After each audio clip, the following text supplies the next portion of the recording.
आने वाले 29 जुलाई से टीवी का मोस्ट अवेटेड सीरियल क्योंकि सास भी कभी बहू थी का सीजन 2 शुरू होने जा रहा है। कुछ दिनों पहले इसका टीजर रिलीज हुआ था जो काफी चर्चा का विषय बना हुआ था। ऐसे में आज के इस वीडियो में हम बात करेंगे उस शो से जुड़े सबसे अहम किरदार निभाने वाली शख्सियत की, जिन्होंने छोटे पर्दे से लेकर भारतीय राजनीति के बड़े मंच तक अपनी पहचान बनाई। जिंदगी में तमाम उतार चढ़ाव के बावजूद एक प्रभावशाली व्यक्तित्व के रूप में उभर कर आई। जी हाँ, हम बात कर रहे हैं स्मृति जुबिन ईरानी की। एक मॉडल, एक्टर, डायरेक्टर और फिर एक प्रभावशाली राजनेता। स्मृति ईरानी का जीवन संघर्ष, मेहनत और डिटर्मिनेशन की मिसाल है। आइए उनके जीवन के तमाम पड़ाव को विस्तार से समझते हैं। तो चलिए शुरू करते हैं।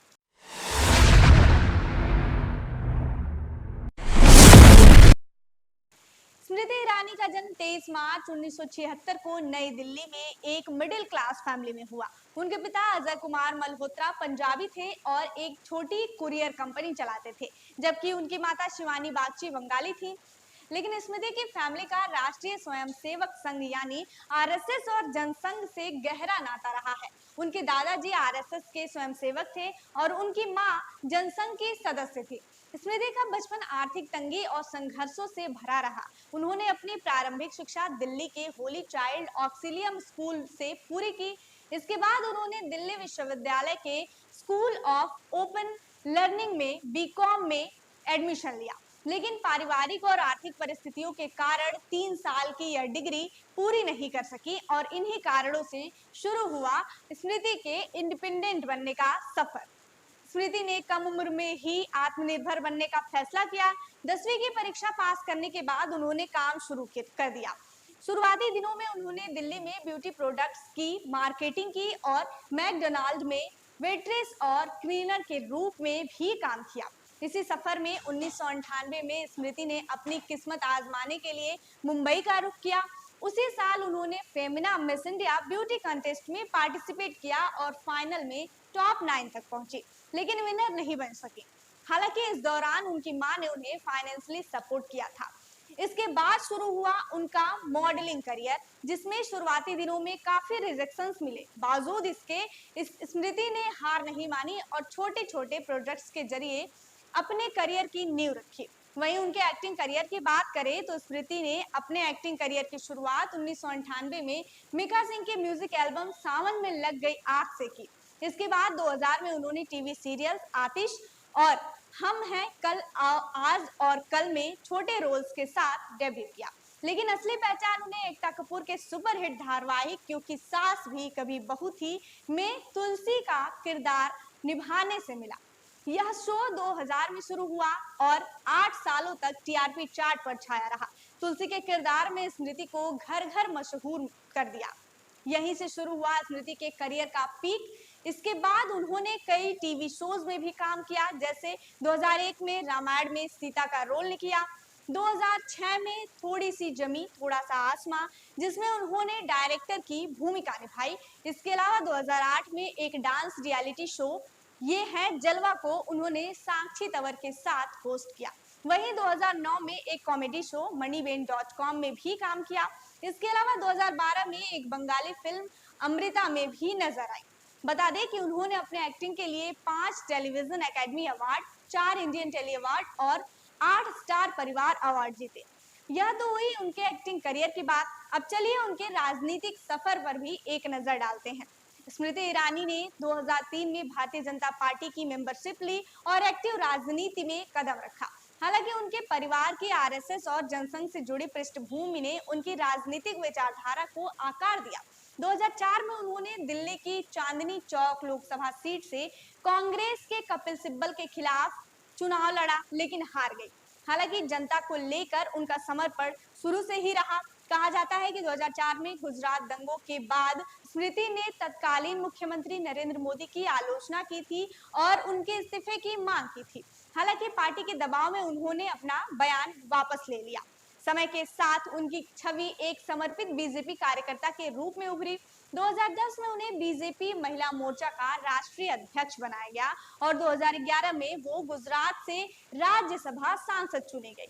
इसके अलावा 2014 में बीजेपी ने उन्हें अमेठी से कांग्रेस नेता राहुल गांधी के खिलाफ उतारा। उस समय भले ही वो हार गई, लेकिन उन्होंने कड़ा मुकाबला दिया। लेकिन 2019 में फिर उन्होंने उसी अमेठी से चुनाव लड़ा और राहुल गांधी को हराकर ऐतिहासिक जीत दर्ज की। इतना ही नहीं, मोदी सरकार में स्मृति ईरानी ने कई महत्वपूर्ण मंत्रालयों में योगदान दिया, जिसमें 2014 से 16 के बीच मानव संसाधन विकास मंत्रालय का कार्यभार संभालते हुए उन्होंने शिक्षा में सुधारों के लिए काम किया। हालांकि उनकी नियुक्ति पर उनकी शैक्षिक योग्यता को लेकर विवाद भी हुआ था, लेकिन आगे चलकर उन्होंने अपने काम से सबका मुंह बंद कर दिया। 2017 से 2018 के बीच सूचना और प्रसारण मंत्रालय का कार्यभार संभालते हुए उन्होंने मीडिया नीतियों को लागू करने में भूमिका निभाई, लेकिन तबादलों को लेकर विवादों में रही। 2016 से 2021 के बीच कपड़ा मंत्रालय को संभालते हुए उन्होंने भारतीय हथकरघा और कपड़ा उद्योग को बढ़ावा देने के लिए कई योजनाएं शुरू की। इसके अलावा 2019 से 2024 के बीच महिला एवं बाल विकास मंत्रालय को संभालते हुए उन्होंने पोषण अभियान, बेटी बचाओ बेटी पढ़ाओ और बाल संरक्षण योजनाओं को मजबूत किया। वहीं अल्पसंख्यक मामलों का मंत्रालय भी उनके जिम्मे रहा। उस दौरान भी उन्होंने अल्पसंख्यक समुदायों के लिए शैक्षिक और आर्थिक योजनाओं पर ध्यान दिया। इसके अलावा स्मृति ने अमेठी में सांसद के रूप में बुनियादी ढांचे, स्वास्थ्य और शिक्षा के क्षेत्र में कई परियोजनाएं शुरू की, जिससे क्षेत्र में विकास को गति मिली। राजनीति में इतनी उपलब्धियां हासिल करने और विकास कार्यों में योगदान देने के बावजूद एक समय ऐसा आया जब उन्हें हार का सामना करना पड़ा। 2024 के लोकसभा चुनाव तो आप सभी को याद ही होगा, जब स्मृति ईरानी को अमेठी से कांग्रेस के किशोरी लाल शर्मा ने 1,67,196 वोटों के अंतर से हरा दिया। इस हार के बाद उनके राजनीतिक भविष्य को लेकर कई अटकलें लगाई गईं। कुछ लोगों ने माना कि वे राजनीति में संन्यास ले सकती हैं, खासकर तब जब उन्होंने 2025 में क्योंकि सास भी कभी बहू थी पार्ट 2 के साथ टीवी पर वापसी की घोषणा की। हालांकि स्मृति ने हाल ही में यह क्लियर किया है कि वो राजनीति से रिटायर नहीं हो रही है। एक इंटरव्यू में उन्होंने कहा कि 49 की उम्र में कौन रिटायर होता है, कितने लोगों का करियर तो इस उम्र में शुरू होता है। मैं 3 बार सांसद और 5 मंत्रालयों की मंत्री रह चुकी हूँ। मेरा राजनीतिक सफर अभी लंबा है। उन्होंने खुद को फुल टाइम पॉलिटिशियन और पार्ट टाइम एक्टर बताया। स्मृति ने यह भी कहा कि उनकी टीवी वापसी उनके एक्टिंग के प्रति जुनून को दर्शाती है, न कि राजनीति छोड़ने का संकेत है। वो दोनों क्षेत्रों में बैलेंस बनाकर रखना चाहती हैं।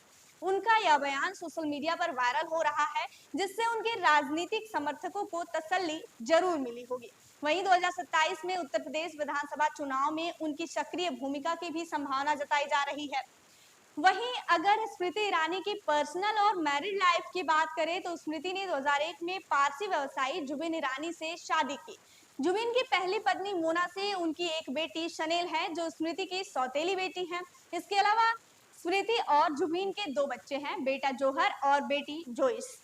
स्मृति की निजी जिंदगी में कई विवाद भी रहे, जिसकी वजह से भी वो चर्चे में रही हैं, खासकर जुबिन की पहली शादी को लेकर। हालांकि बताया जाता है कि स्मृति और जुबिन की पहली पत्नी मोना की बहुत अच्छी दोस्ती है। स्मृति अक्सर मोना के साथ तस्वीरें शेयर करती रहती हैं।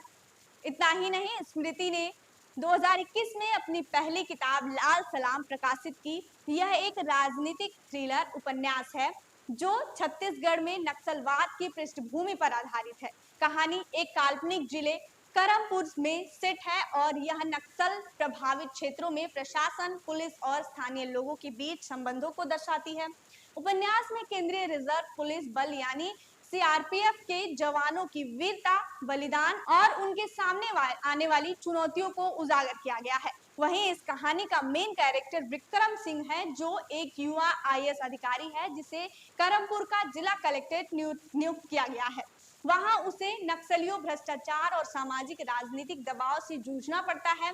उपन्यास में नक्सलवाद के सामाजिक और आर्थिक कारणों, आदिवासी समुदायों की समस्याओं और सत्ता के दुरुपयोग जैसे मुद्दों को गहराई से पोर्ट्रे किया गया है। यह किताब स्मृति के राजनीतिक अनुभव और सामाजिक मुद्दों पर उनकी समझ को दर्शाती है, जो उनके महिला एवं बाल विकास मंत्रालय और अमेठी में सांसद के रूप में काम के दौरान सामने आए। तो इस तरह एक सामान्य परिवार में जन्मी स्मृति ने अपने दम पर अपने एक्टिंग और राजनीति का एक साम्राज्य खड़ा किया। उनका अब तक का सफर एक प्रेरणा है कि किस तरह एक मिडिल क्लास परिवार से निकलकर आर्थिक तंगी और रिजेक्शंस के सामना करते हुए उन्होंने न केवल टीवी की दुनिया में अपनी छाप छोड़ी, बल्कि भारतीय राजनीति में भी एक मजबूत पहचान बनाई। 2024 की हार के बावजूद वो हताश नहीं हुई हैं। उनकी टीवी पर वापसी और राजनीति में निरंतर सक्रियता यह दिखाती है कि वो हर चुनौती को अवसर में बदलने की कला जानती हैं। जिस तरह 25 सालों बाद उन्होंने टीवी में धमाकेदार कमबैक किया है, वो उनकी साहस का एक तरीके से कह ले कि प्रतीक है। उन्होंने कभी हार नहीं मानी है। जब टीवी किया तो राजनीति में आने को कम नहीं समझा, और अब जब राजनीति में हार मिली तो टीवी करने से पीछे नहीं भागी। छोटे पर्दे पर उनकी वापसी इस बात का भी प्रतीक है कि जैसे उन्होंने लंबे समय बाद इसमें वापसी कर लिया है, वैसे ही राजनीति में वापसी करना उनके लिए बहुत बड़ी बात नहीं है। अब कमेंट बॉक्स में आप लोग बताइएगा कि स्मृति ईरानी की एक्टिंग को आप लोग ज्यादा पसंद करते हैं या फिर राजनीति को। तब तक के लिए देखते रहिए बेधड़क खबर। मैं हूं आंचल।